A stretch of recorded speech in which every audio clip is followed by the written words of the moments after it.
Estados Unidos quiere apoderarse de los yacimientos de minerales críticos, como el tungsteno, como el litio, como el cobalto, como el aluminio, que abundan en Ucrania. Son claves para la industria militar, para la competencia tecnológica e incluso para el desarrollo de la famosa economía limpia. Pero no es la primera vez que las grandes potencias tratan de apropiarse de estos minerales. Hay historias que tienen que ver con su control y su explotación que nos llevan al bronce de Babilonia y al coltán de hoy. Estos minerales han sido siempre botín de las grandes potencias. Desde la coyuntura de las noticias nos devolvemos en el tiempo. Esto es Memorias del Mundo, un video podcast disponible en YouTube y en todas las plataformas de audio.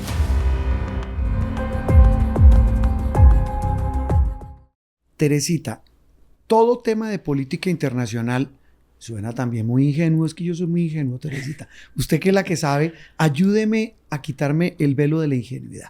Tiene, y lo hemos hablado aquí en Memorias del Mundo, un interés económico siempre detrás.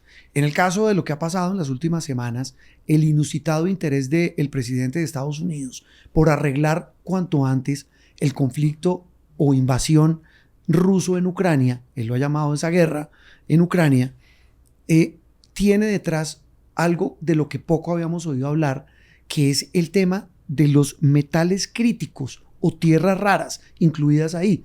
¿Qué es eso? Minerales críticos, Juan Roberto, son 50 minerales, según la última lista que se hizo en el 2024, minerales que son claves para la industria militar, para las nuevas tecnologías, que se llaman críticos. ¿Por qué?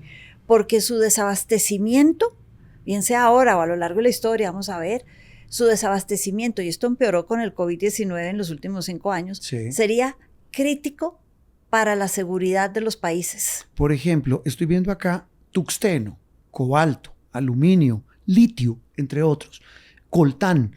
Seguramente los expertos nos dirán de cada uno de estos para qué sirven o para fabricar qué, pero entiendo que son elementos claves para industrias que hacen que un país se vuelva una potencia o se mantenga como potencia. Sí, no solamente está el tema tecnológico, detrás de todo esto, el desarrollo de maneras de comunicarse, pantallas, celular, sí, tabletas, todo eso, pero también está la industria militar detrás de eso. Y es que para hablar de aviones militares, municiones, balas, sistemas guiados por láser, misiles, todo esto tiene metales críticos y raros en su interior, es decir, son importantísimos para la seguridad de los países. ¿Y Ucrania como que tiene mucho de eso? Ucrania se calcula que tiene cerca del 5% de lo que puede ser tierras raras y minerales críticos. Y ese 5% puede que no sea mucho en el mundo, pero es que cuando uno lo compara en tierras raras con China, que tiene el 70% y procesa el 90% de las tierras raras del mundo. Es crítico. Es crítico para Trump, claro. Es crítico para el mundo y por eso se vuelven tan importantes. ¿Y Trump se podrá salir con la suya de terminar quedándose con esos yacimientos en Ucrania a punta de bravuconadas como está haciendo para intentar solucionar a la fuerza, a la brava, el conflicto con Rusia? Él insiste en que, uno, es importantísimo que se lo den y Zelensky le ha dicho perfecto. Lo vamos a hacer a través de un fondo de reconstrucción en Ucrania. En el que van a invertir empresas privadas dedicadas a la minería. Aquí hay un tema, Juan Roberto, que poco se dice y se habla, y es que para mapear, sacarle estos minerales, construir las minas, todo eso no es fácil. Se calcula que con la tecnología de hoy se demorarían entre 15 y 18 años.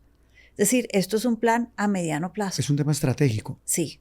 Y es tan estratégico como histórico, porque Teresita, yo personalmente, en medio de mi ignorancia sobre estos temas, yo había oído hablar de los metales preciosos, que durante siglos pues generaron guerras, historias de invasiones, todo lo que usted conoce mucho mejor que muchos de nosotros, pero yo de metales críticos y tierras raras no había oído, y entiendo que a lo largo de la historia de la humanidad siempre se ha hablado también de ese tema.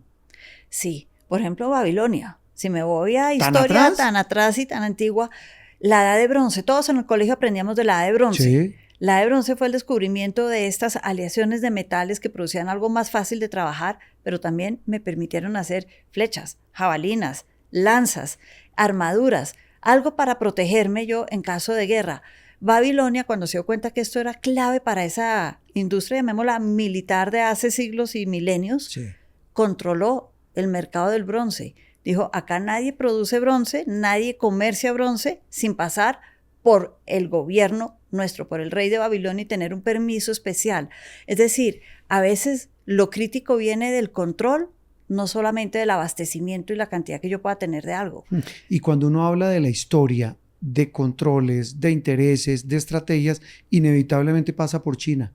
Los chinos siempre están metidos en algo, desde la invención de la pólvora hasta este tema de la guerra de los metales críticos.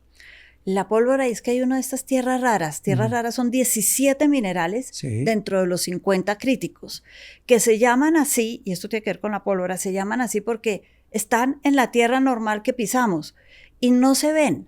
Simplemente a veces uno ve que hay piedritas como fosforescentes. Y dice, qué piedrita tan linda. Sí. El sedazo es químico. Y es que les inyectan, y esto es donde China es líder hoy en día y procesa el 90% de estas tierras. Las que no tiene, las compra y le llegan de África, donde tiene mucha inversión en minería.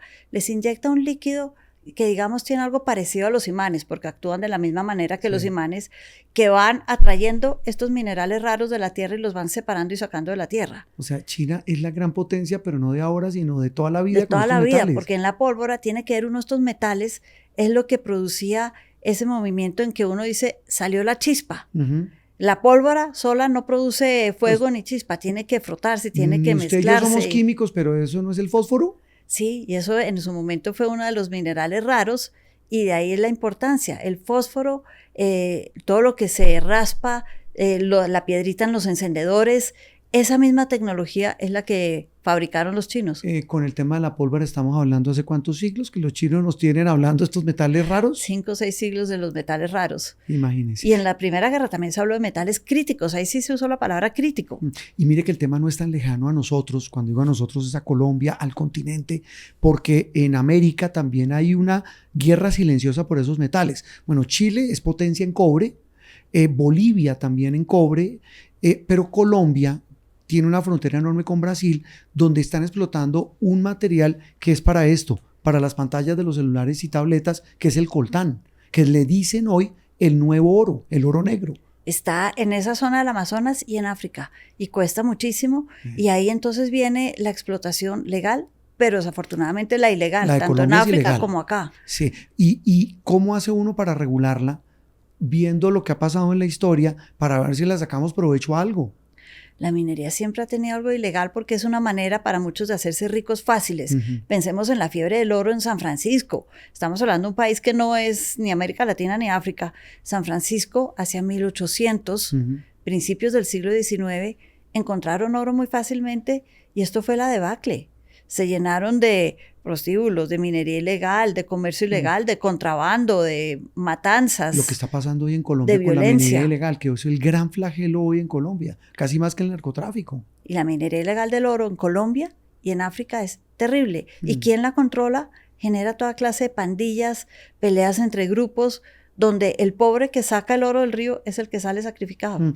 Teresita, el oro, a pesar de que hay estos metales críticos, estas tierras raras que sirven para la industria militar, para la tecnología, para los carros eléctricos, para todos los paneles solares, la famosa economía limpia. Pero ¿por qué el oro, a pesar de todo, sigue subsistiendo como lo más preciado y lo que despierta la mayor codicia? Porque el oro lo puedo vender. Hay todavía países que funcionan y dicen, bueno, yo vendo oro porque mi moneda se devalúa muy rápidamente, estoy hablando de África, el oro me da riqueza, yo la puedo cambiar el oro por armas, ojalá fuera por comida, pero sobre todo piensan en armas y poder, y sigue siendo un instrumento de cambio supremamente poderoso, aceptado en todo el mundo. Teresita, y devolviéndonos en la historia, entiendo que en la Segunda Guerra también hubo un tema con, yo lo llamo materiales raros, más que metales críticos.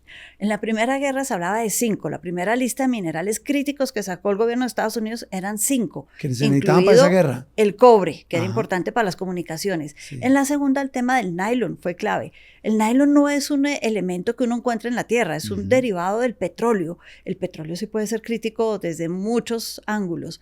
Y resulta que esto era clave para las carpas, las mochilas, los paracaídas, y no había mucha producción de nylon. ¿Entonces qué hicieron?